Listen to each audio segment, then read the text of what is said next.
ሚስማሮች ብናወጣቸው ውሃው ይፈሳል ለምን ከላይ ይዤዋለሁ ስለዚህ ይሄ ቦዲያው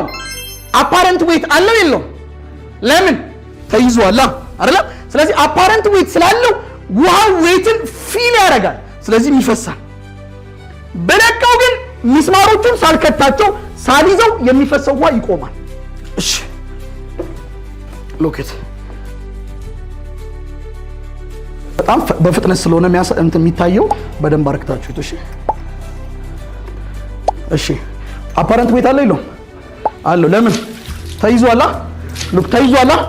ሉክ ሳልደፍነው ውሃው መፍሰስ ይቆማል መቼ ዌትለስነስ ሲሆን ቆማ አልቆመም ያ ለምን ልክ ስለቀው ዌት አለው የለው አለው እኮ ሪል የሆነ ዌት አለው ግን ዌትን ፊል አያደርግም which means apparent weight ስንት ነው 0 apparent weight 0 ነው ማለት ሃይላንዱ ዌቱን ፊል አያደርገውም ማለት ምንም ነገር ወደ ውጭ አይፈስም